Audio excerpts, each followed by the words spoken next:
kita beralih ke selanjutnya pada Narkotika Nasional bersama Polres Aceh Besar dan Kapolres Ladang. Pemusnahan ladang ganja di 3 lokasi terpisah ini dilakukan dengan cara mencabut dan membakar tanaman di lokasi penemuan.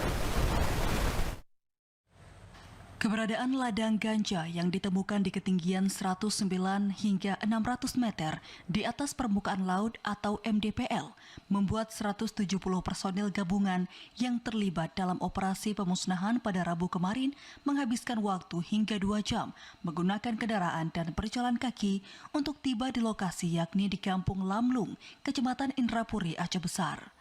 Selain di kecamatan ini, petugas juga memusnahkan ladang ganja di Kampung Merah, Kemukiman Lamteba, Kecamatan Selimung. Di lokasi, petugas menemukan sedikitnya 15.000 batang tanaman ganja siap panen dengan usia tanam 4 hingga 6 bulan. Tanaman dengan tinggi mencapai 1 hingga 2 meter ini dimusnahkan dengan cara dicabut dan dibakar di lokasi. Dari total 7 ton batang tanaman ganja basah ini, beberapa diantaranya diduga telah dipanen pemilik lahan yang kini masih diburu petugas.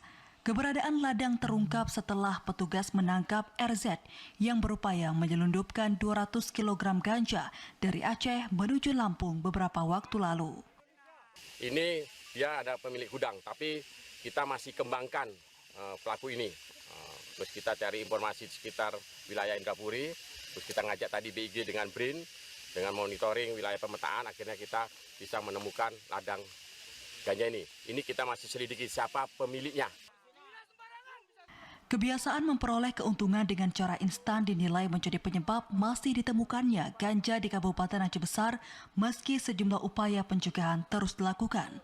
Selalu memberikan himbauan kepada masyarakat, kemudian kita mengajak masyarakat untuk tidak melakukan hal tersebut. Tapi itu namanya dinamika masyarakat selalu berubah, kemudian kebutuhan ekonomi masyarakat semakin meningkat.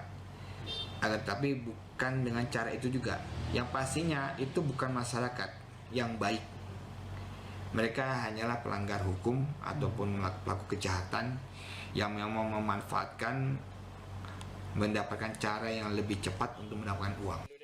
Selain stakeholder, Dani menghimbau agar warga Aceh Besar turut memerangi narkoba karena membahayakan generasi muda Aceh. Keterlibatan semua pihak dinilai menjadi cara efektif agar Aceh terbebas dari peredaran narkotika baik ganja maupun sabu-sabu. Dari Aceh Besar, Arman Konadi, TVRI Aceh melaporkan.